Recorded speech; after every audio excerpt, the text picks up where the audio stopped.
Olá, sejam todos muito bem-vindos. Estamos começando mais um episódio do Politiquei, o podcast político mais ouvido do estado de Goiás. E você é muito bem-vindo para esse bate-papo, que hoje recebe aqui a ilustre presença da vice-prefeita de Inhumas, mas também ela é suplente de deputado federal pelo PP, Fabiane Leão. Seja muito bem-vindo e que a grata satisfação de tê-la aqui conosco para falar um pouquinho sobre política, Fabiane.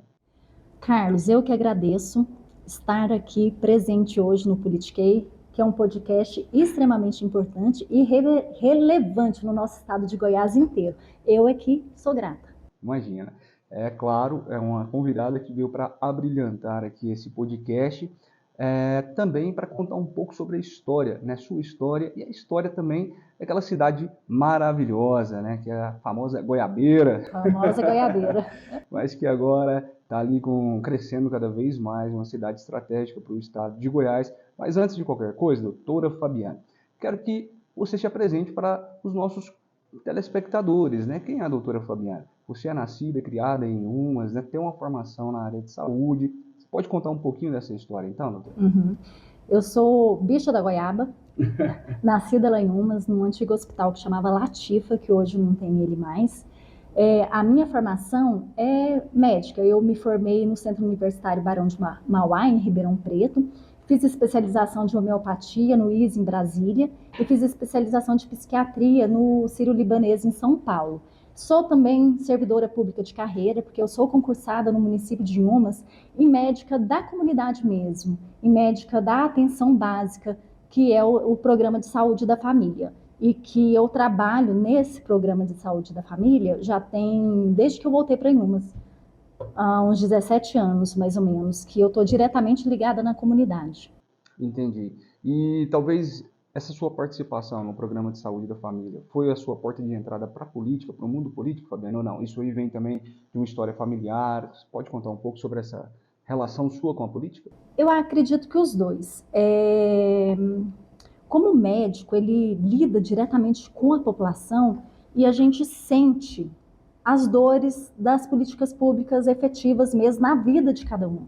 E há um tempo atrás, existiu algumas pesquisas no município e o bairro onde eu atendia, ele era um bairro muito bem avaliado, tanto em saúde pública quanto em aceitação em relação ao trabalho que a gente fazia com a população, porque a medicina, ela é apaixonante.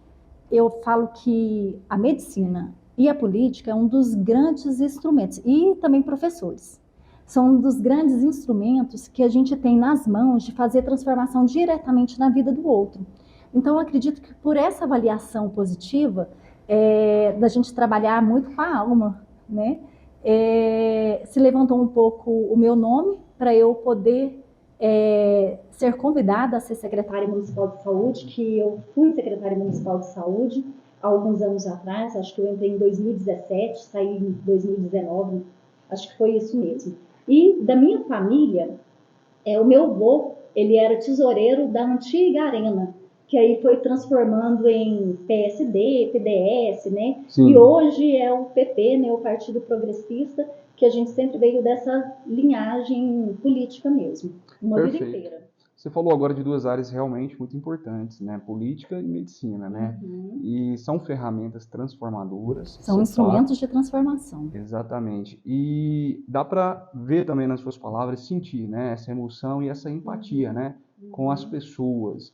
Eu acho que isso, com certeza, é um grande diferencial na vida de qualquer político, né, Fabiane? A gente tem que ter realmente essa empatia e nos colocar ali no lugar do próximo, principalmente os menos favorecidos. Não é mesmo, Fabiane? E em Inhumas, como é que as pessoas veem esse teu comportamento, né? Eu sei que Inhumas é uma cidade relativamente pequena, mas não é tão mais, né? Tem mais de 50 mil habitantes ali em Inhumas, né? E como é que é o seu contato com as pessoas na rua, né? Devido ao trabalho que hoje você realiza? Eu acredito que eles veem de maneira muito natural, porque é uma construção natural ao longo da minha vida. O que eu sou dentro do consultório, o que eu sou dentro da comunidade, o que eu sou como cargo político é a mesma unidade. Então, eu acredito que é mais nesse sentido mesmo.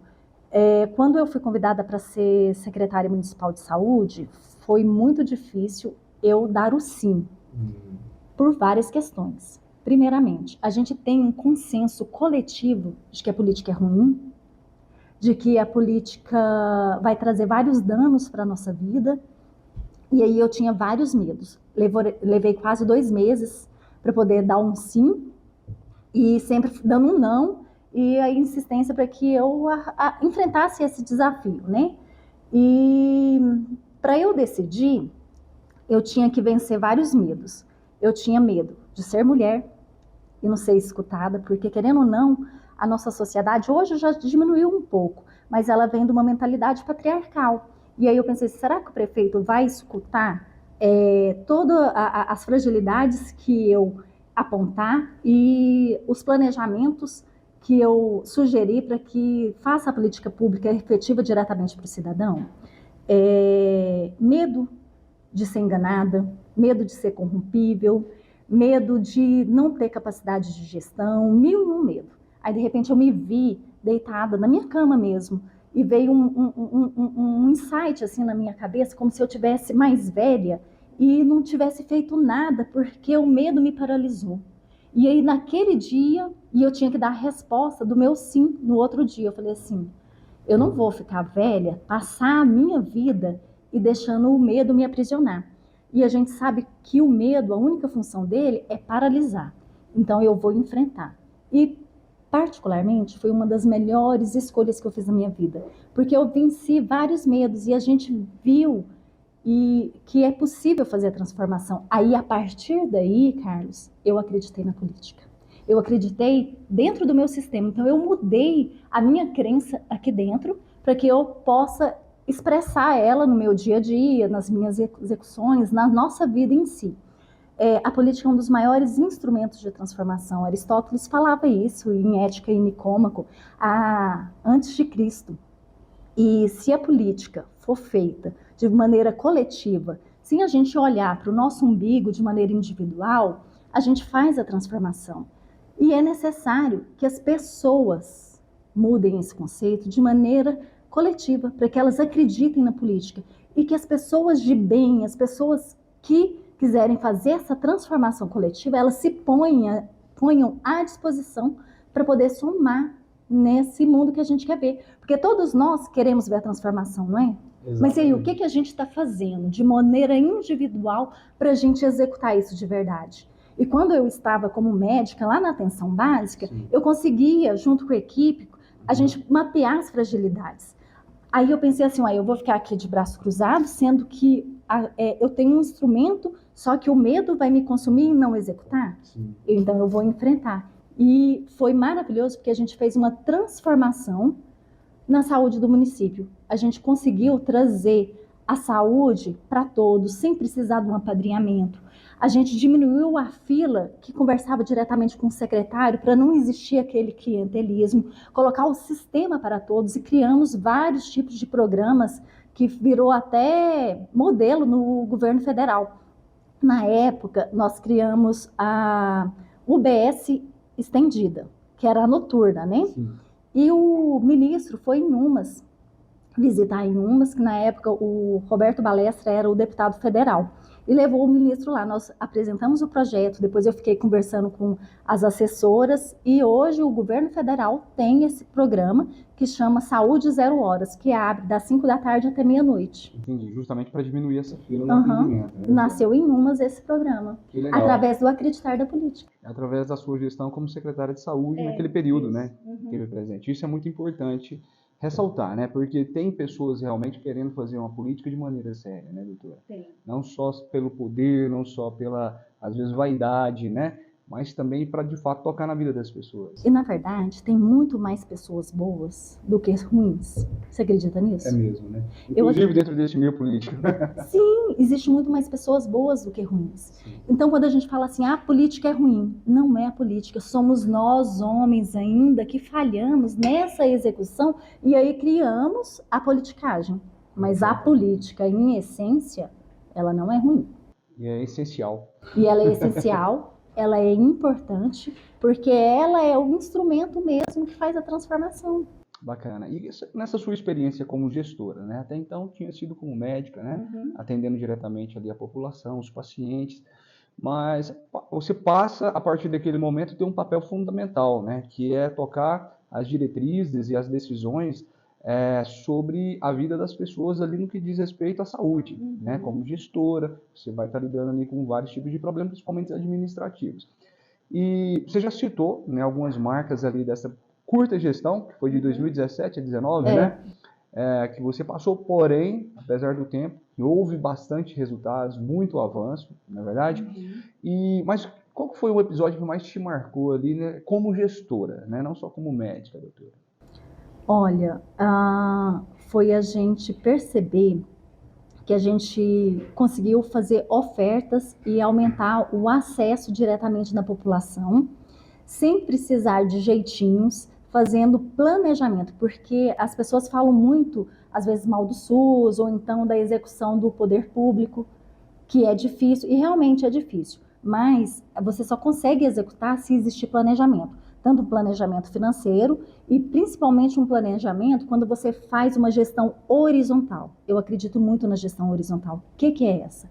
É quando você vai diretamente na ponta, nas equipes, na população, e eles trazem qual que é a necessidade, qual que é a dor que eles vivenciam. A partir daí, você consegue fazer um planejamento de solução de problemas e de criação de soluções. Quando as gestões elas são horizontais, você dá resolutividade, porque não é mais de cima para baixo, não é uma distância do prefeito, do secretário da população, do governador da população, do presidente da população. Tem que fazer essa horizontalidade, trazendo a cooperação, uma inovação e uma colaboração, e é essa as gestões que eu acredito. Perfeito. Doutora Fabiana, você teve uma experiência, claro, só como médica, depois uma médica política, né, trabalhando em frente a uma pasta importante, que é a pasta da saúde de um município relativamente, como eu já disse, grande. Quais são suas expectativas agora para o futuro, né? Você sempre encara isso agora como uma missão realmente, nunca mais abandonar, né, a política e a saúde, né? Ou você se vê mais como médica ou como política? Nos conta um pouquinho sobre isso, por favor. Quando se coloca essa frase, nunca mais abandonar, isso não faz parte. Certo. Enquanto eu estiver à disposição no universo, onde ele precisar que eu vá para servir, eu vou estar. Se for necessário eu vir como candidata a prefeita, se a população entender que isso é o melhor para a minha cidade, eu vou estar à disposição para servir. E vou estar à disposição como médica, porque eu sou apaixonada, né, na medicina. Eu faço um trabalho numa instituição Lar de Jesus, já tem 17 anos, Legal. Um trabalho filantrópico, que eu fiz esse propósito quando eu era estudante, antes de eu entrar na medicina, quando eu ia fazer o vestibular, eu falei assim, eu vou fazer um propósito com Deus, se eu passar no vestibular, eu vou sempre fazer um pouco de doação minha para o outro. Então a gente faz esse trabalho. E a política do mesmo jeito. E sabe por quê? Todo ser humano que está aqui no planeta Terra, ele tem imbuído dentro do sistema dele o servir. Isso faz parte da formação intrínseca do ser humano. E quando a gente nos põe nessa formação intrínseca, a gente consegue fazer tudo assinando uma assinatura mais transcendental para o bem comum, para o bem do outro. E eu posso ser uma gari ou uma coveira, se eu me colocar à disposição desse trabalho, sabendo que eu estou fazendo para um bem comum, para o coletivo, eu já estou deixando a minha assinatura de alma. Então, tudo que a gente fizer em servir, colocando essa assinatura de alma, eu sempre vou estar à disposição. Respondi? Eu acho que respondeu até de uma forma muito profunda, gostei. Eu sou muito também fascinado, né, nessas questões de conexões de alma, né, e você falou de universo, né, de energia. Sua formação ou sua especialização na medicina, desculpa, doutora? Psiquiatria e homeopatia. E homeopatia é uma especialização muito filosófica. Entendi. Tá aí então a origem da filosofia, né? Não. As suas respostas. Quando eu era pequena, Sim. A minha formação do meu pai, né, Foi muito filosófica. Quando eu tinha 12 anos, ele me deu um livro desse tamanho, mais de 400 páginas, do Napoleon Hills, A Lei do Triunfo, que é pura medicina quântica, né? Que é puro universo quântico. Então, 12 anos, meu pai me botou para ler um livro de 400 páginas nesse sentido. Então, isso faz parte da minha formação de origem mesmo, né? Que legal, bacana, né? Todos nós precisamos um pouco dessa filosofia na vida, né? Para dar sentido às coisas. Então, até melhorando a minha pergunta, então, resumindo, você acredita que sua missão seja servir as pessoas, então? Sempre será. Em qualquer área que você estiver, em qualquer vai área estar que eu servindo. Seria isso. Uhum. Então, acredito eu que você está realmente, o universo te colocou, né? No lugar certo, na hora certa. E se eu não aceitar, ele vai colocar outra pessoa. É verdade. Outra pessoa que talvez até é melhor, mas eu preciso dar o aceite ou não para o universo. Que bacana, né? Bacana, né? É bom a gente falar sobre política dessa forma. Eu acho que está faltando um pouco disso também, sabe, doutora? No ambiente que nós vivemos, é um ambiente muito hostil, político, né? Muito se fala de poder, de alcançar resultados, né? De atingir metas e tudo mais. Mas eu acho que o essencial da política talvez seja essa, está se perdendo, né? Talvez seja esse. O essencial é você dispor, independente de qualquer situação. E sabe por que está se perdendo? Por quê? Porque nós estamos nos perdendo de nós mesmos como seres humanos. Não é a realidade só do Brasil, do seu ponto de vista? Não, ela é mundial, a gente vê nos noticiários. E uma das origens, da raiz, é porque nós, como seres humanos, estamos deixando de ser na intrínseca do verbo ser. Entendi. Realmente, se a gente for analisar um verbo tão simples, né, e objetivo, ele se torna tão grande, né? E falando sobre saúde, eu estou sempre tocando nesse assunto, claro, devido também à tua especialidade, mas você foi secretária ali um pouco antes da Covid começar no Brasil, então. Você não chegou a pegar aquele momento da pandemia? Não. Eu estava lá dentro da Secretaria Municipal de Saúde, no período da pandemia, cooperando, só que eu não atuo mais na Secretaria de Saúde desde essa gestão do Dr. João, desde 2021. Eu não participo mais da gestão da saúde, né? E aí o meu trabalho como vice-prefeita é diretamente com a comunidade e atendendo a comunidade, dando a resolutividade para a comunidade dentro do que está nas minhas mãos e nas minhas possibilidades. E buscando cada vez mais a parceria com o Estado, com os governos, para que a gente fortaleça as políticas públicas dentro do município. Basicamente isso que é a minha função hoje. Falando em políticas públicas e também do ambiente hostil que a gente estava falando aqui, passa a se tornar a política, né? Eu sempre faço essa pergunta para todas as nossas entrevistadas, né, as mulheres. Como é ser mulher dentro desse ambiente, no teu ponto de vista, doutora? É desafiador, muito desafiador ainda. No século XXI não era para ser, mas ainda é muito desafiador, porque a gente vem ainda de sistemas patriarcais, em que está intrínseco também no consciente coletivo que às vezes a mulher não vai conseguir executar, que ela não é capaz, que ela é histérica, né? E aos poucos, quem que vai mudar essa realidade? Nós mulheres que temos que nos colocar no front e à disposição para a gente poder mudar essa realidade e criar oportunidades de nós sermos as executoras. Por exemplo, em umas eu quero e vou trabalhar muito para que a gente faça pelo menos umas 6 vereadoras, independente de eu ser candidata ou não, de eu vir como prefeito ou não, mas eu vou trabalhar para que a gente aumente as cadeiras de vereadoras no nosso município. Para ter uma representatividade maior e também equilíbrio de forças. Porque a força do masculino é extremamente necessária, mas a força do feminino também é necessária. E quando o pêndulo está desequilibrado, a gente reflete esse desequilíbrio nas ações e nas construções. Exatamente. E se você olhar também de maneira geral, né, em proporcionalidade, nós já temos mais eleitoras do que eleitores, né? Hoje no Brasil e em Goiás principalmente, né? Então é justo, né?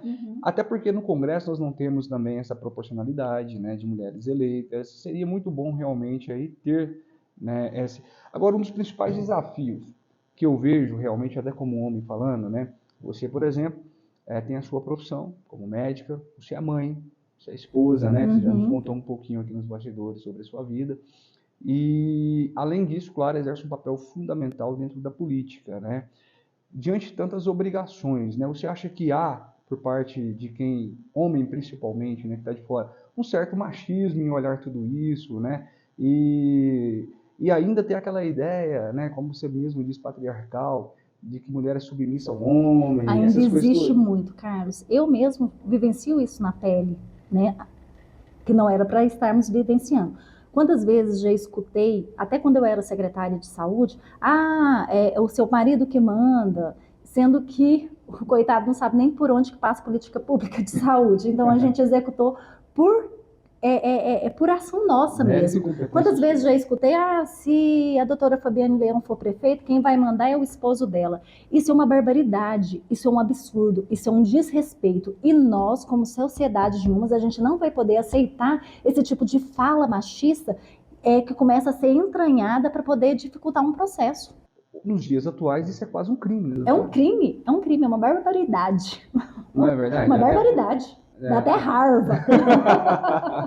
É muito menosprezo, realmente, né? Como se, de fato, por causa do sexo, Não, a uma pessoa não barbaridade. tivesse condições ou capacidade de fazer Eu uma fico até administração. indignada quando eu escuto uma barbaridade dessa. Mas existe isso ainda em Umas. Muito. Eu sei que existe para todo lado, né? Sim. Mas eu digo, no interior, normalmente, a gente vem de um... Talvez, assim, no interior a evolução, ou essa evolução mental, vamos dizer assim, essa mudança de comportamento das pessoas demoram mais que realmente a chegar a essa mudança do que na capital, talvez por um tradicionalismo, coronelismo. Você vê dessa forma ou não, doutor?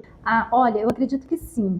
Sim, mas isso está muito no coletivo. Em Umas é muito próximo a Goiânia, né? Então, querendo ou não, nós temos uma mentalidade bem progressista, uma mentalidade boa. Evolutiva mesmo. Sim, porque a gente faz parte da região metropolitana. Exatamente. Então, em Umas não está aquém, não. Agora, esse pensamento não é porque é em Umas, é porque ainda é entranhado no consciente coletivo. E que a gente precisa modificar através de falas, assim, e através de nós mulheres acreditando dentro do nosso sistema. Quando eu te disse lá atrás que eu precisei acreditar dentro do meu sistema na política, porque se eu não acreditar aqui dentro, como que eu vou expressar? Exatamente. Como que eu vou experienciar, executar? Exatamente. E prova realmente dessa sua convicção foram as últimas eleições, né? Você hoje é suplente deputado dentro do partido PP, né? Parceiro ali do Alexandre Baldi, nós temos ali o Adriano do Baldi, que foi eleito. Maravilhoso, um deputado assim diferenciado, que eu sou admiradora do trabalho do Adriano do Baldi. Bacana. Então, como que você viu, como foi essa experiência sua em disputar a voto na urna, né, ali dentro de Umas e em Goiás, com a campanha para deputada federal, muito bem votada, por sinal, dentro do teu município, principalmente, né? Como você viu, como foi essa experiência? Foi uma experiência maravilhosa, que não me arrependo hora nenhuma, e agradeço por eu ter tido a coragem de vir como candidata a deputada federal. Nós viemos de última hora, para falar a verdade, campanha efetiva foram 35 dias. É mesmo? De campanha efetiva mesmo. Foi uma decisão tomada de última hora? Foi porque eu fiquei resistindo muito em dar o aceito. Fiquei resistindo porque eu não precisava sair, às vezes, assim, para me fortalecer, sei lá, dentro do município, porque eu já tinha uma aceitação muito positiva dentro do município. Então, eu não precisava fazer essa negociata. Entendi. Só que quando eu entendi que a política é muito maior e que eu não era mais a Fabiane indivíduo, que agora eu tinha que pensar no coletivo, eu sei que foi necessário eu sair para fortalecer em Umas no cenário político, tanto estadual, de uma maneira mais maior. E Umas que sempre foi muito bem representada. É um celeiro político. Sempre teve grandes políticos aqui, dentro de Goiás, né, nomes importantes, inclusive, e que agora na Câmara a Câmara Federal, nós estamos ali sem nenhum representante ou temos algum deputado representante? Federal não temos nenhum representante. De Umas não, né? O Roberto Balestra foi durante 32 anos, teve Luiz Sawyer, que foi também federal em Umas. Agora a gente só tem o deputado Lucas Calil, né? Deputado estadual. Estadual como estadual, só o Lucas Calil. Por que você atribui esse retrocesso, vamos dizer assim? Por que Umas hoje, no seu ponto de vista, não tem uma representação lá no Congresso Federal? Eu acredito que é porque a gente veio dessa representatividade durante muitos anos, né?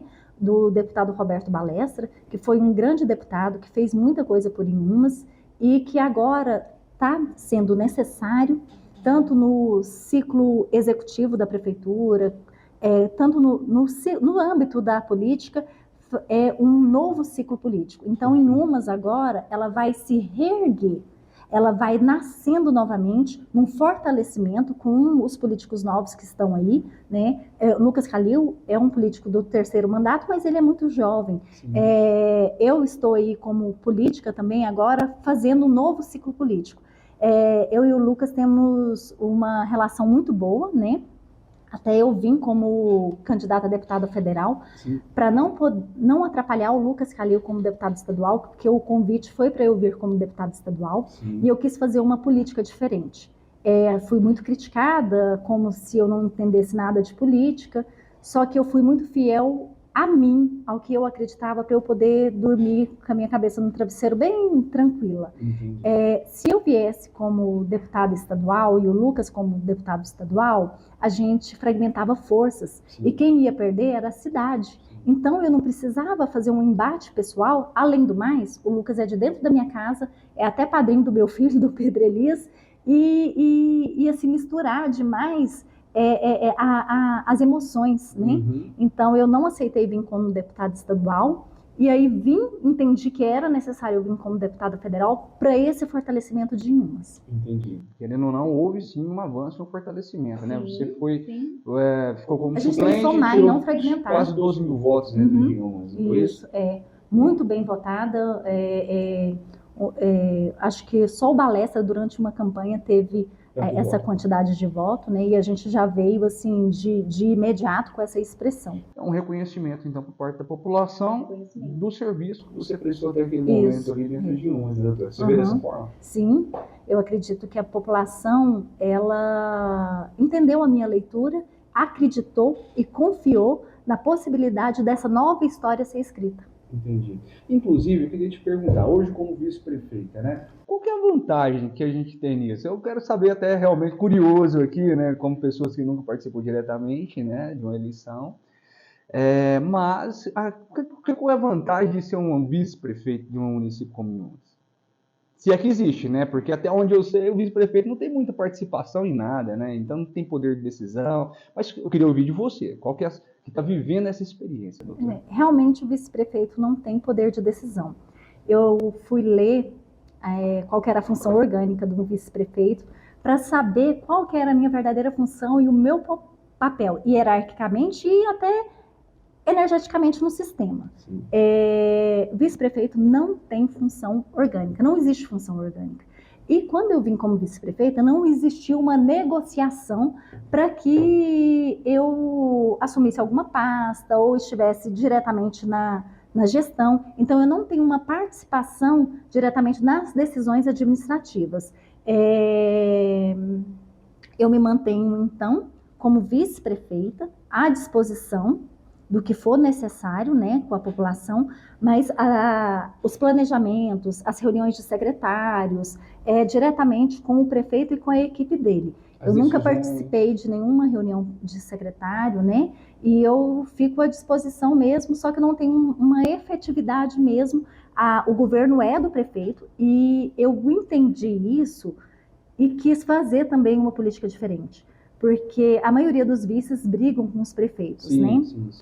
Hora nenhuma, você não vai ver eu falar mal, hora nenhuma da gestão ou do prefeito. Por quê? Ele tem a legitimidade, o governo é dele, para ele poder fazer o que é melhor para a população dentro da capacidade do entendimento dele. Então, eu respeito essa hierarquia, que é a legitimidade do governo dele.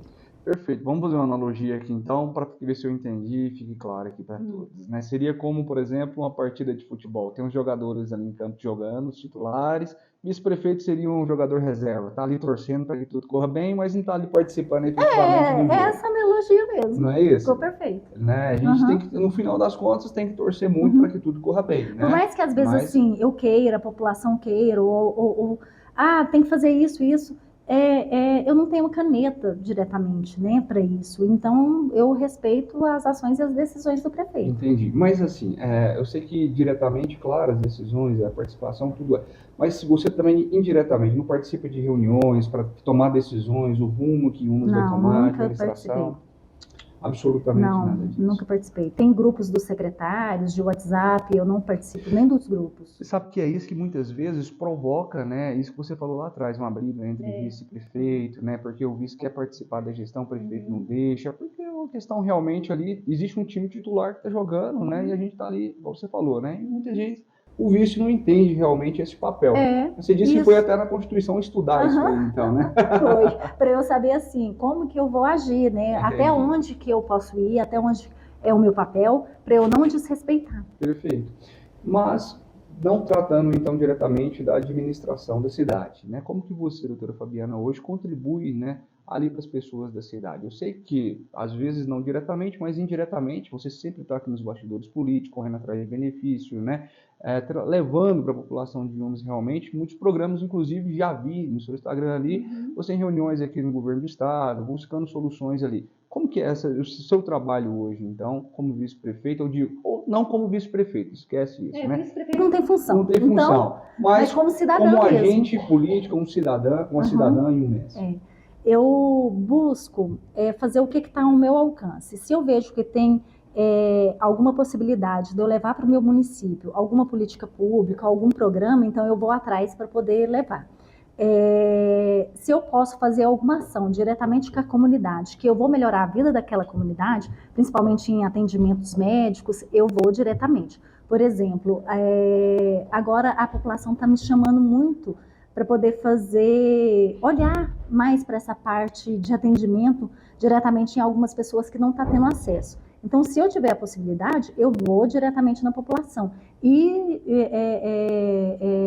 meu telefone é sempre despachos de orientações médicas, orientações pessoais, resolutividade dentro do estado, resolutividade dentro do município que eu tenho alcance. Entendi. Funciona uma espécie de um vereador, um despachante do povo. Estou correndo atrás para resolver problema ali do povo, aqueles que surgem, mas como né? médica, independente de eu ter me tornado um agente político, eu já dava essa resolutividade. Entendi. Por isso que eu acredito que a população não viu uma diferença, porque é a mesma coisa. E como vice-prefeita, não existiu diferença na minha vida, no meu dia a dia. Já era isso. Entendi. E hoje também você tem uma parceria, está filiado a um partido que sempre foi, né? Ao Progressista, que hoje é presidido por Alexandre Baldi, na verdade, um partido que sempre contribuiu muito para a cidade, né? Então, quer dizer, hoje o Baldi também ocupa um cargo muito importante dentro do governo estadual. Isso facilita também você como correligionário ou não? Facilita muito. Porque como que é essa parceria com ele? O Alexandre Baldi, ele é um político que tem bastante trânsito, né? Em várias esferas.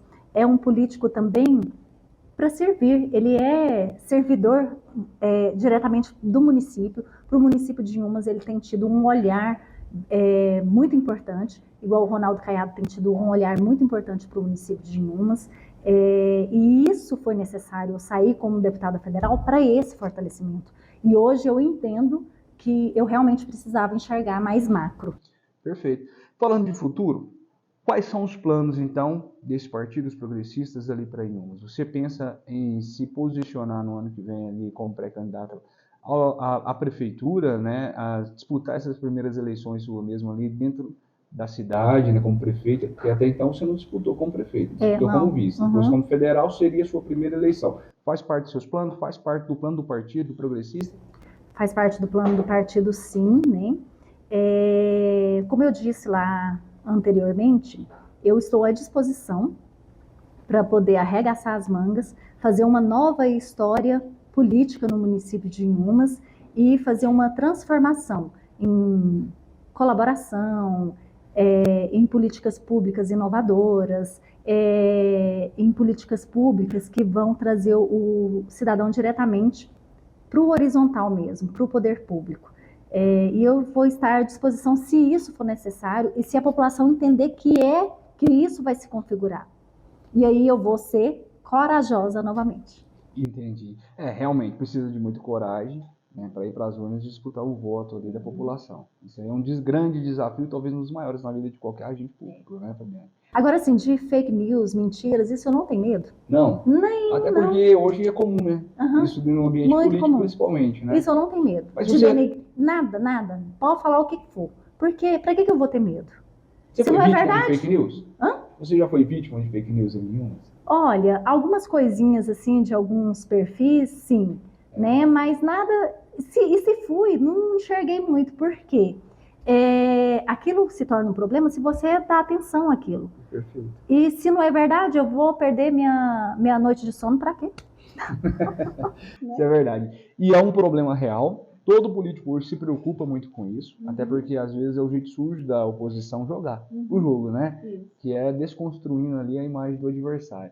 Que na verdade que a gente estava falando, é aquela política antiga. Eu acho que o povo também um pouco está cansado desse tipo de política e sabe já diferenciar muito bem, sabe? Sabe diferenciar assim. E tem uma coisa que eu acredito muito: a mensagem verdadeira. O que é real, ele vai ser real hoje, amanhã, e foi real ontem. Então são atemporais. E se eu trabalhar sempre com a minha verdade mesmo, ela vai ser imbatível. Então não preciso nem ter medo. Sempre respostas muito profundas, filosóficas, isso aí realmente eleva o nível aqui do debate, né, da entrevista e tudo mais. Bacana, doutora. Todo político, todo mundo constrói a sua história, né, cada um do seu jeito. Nós não tivemos a oportunidade nem de conhecer muito mesmo a fundo ali a sua história, né, de vida, a sua história pessoal. Mas voltando lá no início da conversa, quando a gente estava falando da sua história, realmente da sua trajetória de vida, né, e tudo mais, existem episódios, não sei, tragédias, quem sabe, que te levou a tomar esse caminho na vida, né? E uma pessoa culta, filosófica, uma médica, né, uma pessoa que está para servir as pessoas, ou não? Como é que foi a sua essência, né? Você cresceu numa família tradicional de Inhumas, né? E isso aí como é que se desenvolveu? Eu perdi minha mãe quando eu tinha 3 anos de vida. Minha mãe era professora, era professora e uma pessoa que era além do tempo dela. Tanto é tão engraçado, até hoje, eu tenho, deixa eu ver com a minha idade, fazer os cálculos aqui, mais ou menos uns 40 anos, 39 anos que ela faleceu. Aí vocês já fizeram a soma, né? Tão jovem ainda, assim. 39 anos que ela faleceu, e há 39 anos atrás, ela tinha uma mentalidade muito progressista. E ela deixou várias marcas em várias pessoas, que até hoje as pessoas chegam e falam e choram dela. E ela era muito política, extremamente política. E o meu avô era o tesoureiro, né? E uma das superações que eu tive em relação a isso, como eu perdi ela com 3 anos, o meu pai nunca casou novamente.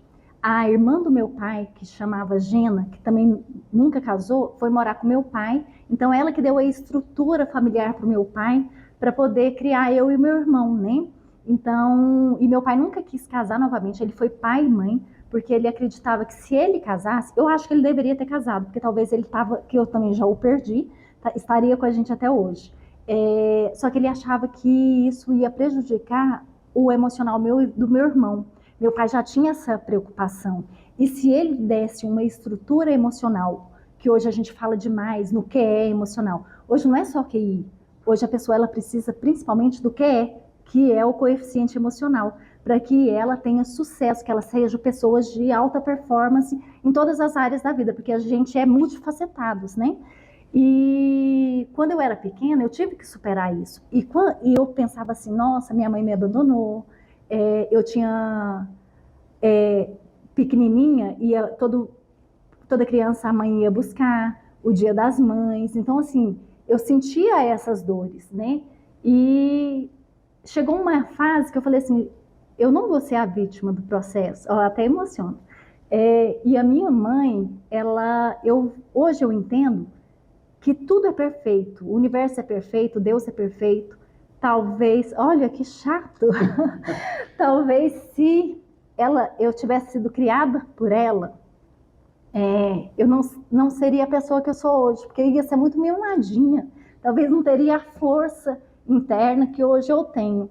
E eu falo que eu fui criada por uma mãe ausente, mas presente, porque o legado individual dela fez a minha criação. Tem uma história que eu gosto de contar, que uma tia minha fala que quando estava no velório dela, né, no caixão, e tinha um senhorzinho no pé do caixão chorando copiosamente.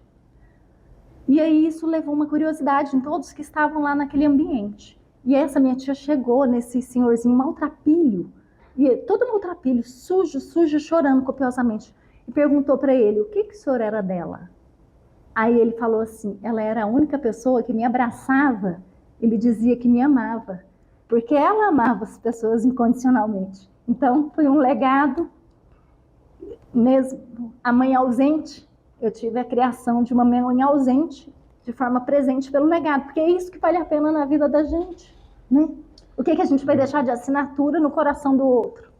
Isso é verdade. Pra você ver que a gente não se engana, né? Eu falava lá no início da conversa sobre a possibilidade, acho que se todo mundo que está nos assistindo tiver condição de conversar com a doutora Fabiana pessoalmente, vai sentir o que a gente está sentindo aqui no estúdio. A possibilidade de quando a gente está conversando, né, com você, a gente sente realmente essa verdade. A gente sente essa emoção, essa empatia, né? E que história, né? Surpreendente. Para você ver que o que a gente estava falando também é verdade, né? Todo mundo que, de fato, conquista alguma coisa realmente grandiosa na vida, né, que faz pelos outros, você pode ter certeza que tem uma história por trás daquilo ali, que muitas vezes as pessoas não enxergam, né?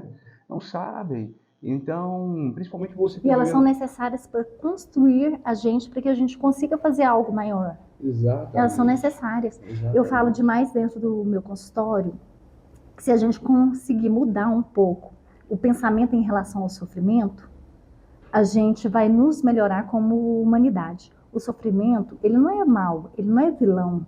O sofrimento, ele é por nós, porque ele se torna um instrumento necessário para que a gente consiga abrir consciência.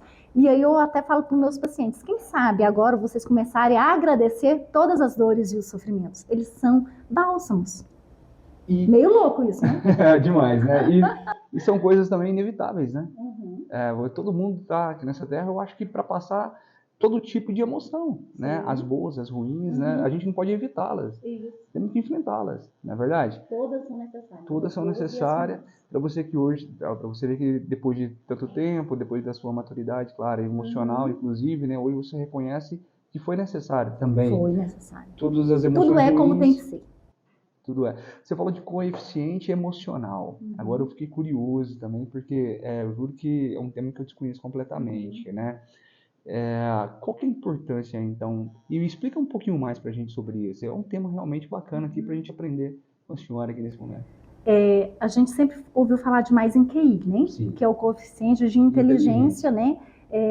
A maioria da população tem um QI de média, poucos têm um QI acima e poucos têm um QI abaixo. Certo. Então a maioria fica na mediana, né?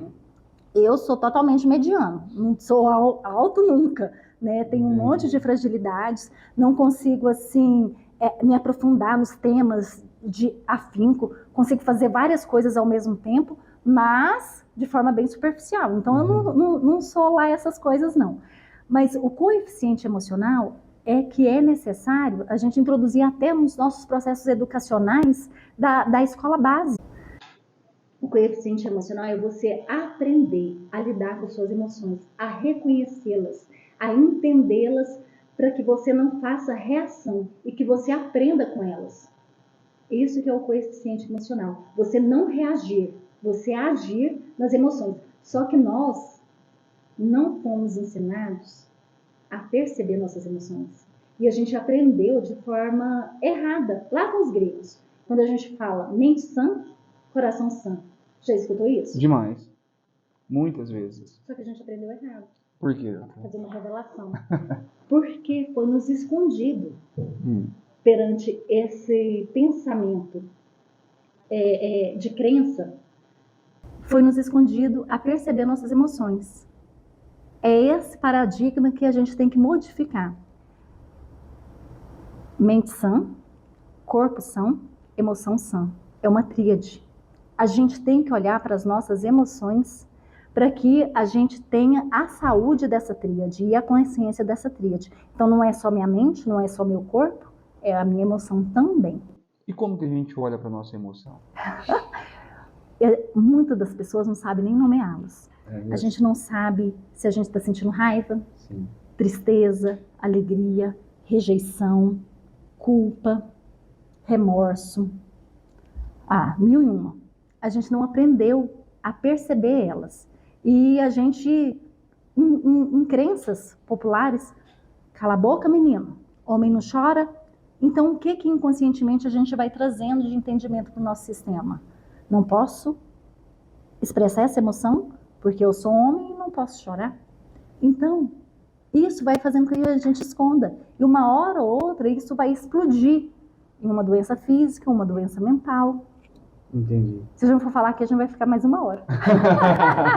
Olha, eu adoraria fazer um podcast só sobre isso, viu? Vamos, na hora. De utilidade pública. De utilidade pública. Não é verdade? Porque concordo quando você disse que a humanidade hoje sofre, de fato, com este problema. Né? Em qualquer lado que você vá, hoje, a mentalidade das pessoas quererem vencer a qualquer custo, né? Acordar às 5 horas da manhã. Essa positividade tóxica. A positividade tóxica, né, que está realmente consumindo todo o tempo de vida da população, não é verdade? Toda a energia dessas pessoas e mudando o foco, né, para coisas que realmente abstratas, totalmente abstratas, que não é aquilo que de fato te completa.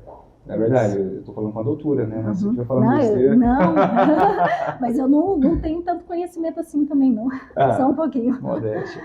Mas, doutora, trazendo isso também, toda essa realidade para a política, né? Hoje eu ouvi uma frase em determinado local que eu estava mais cedo, numa reunião, né, e as pessoas ali discutindo assuntos diversos, e um falou para o outro, um homem sem mulher é um menino, né?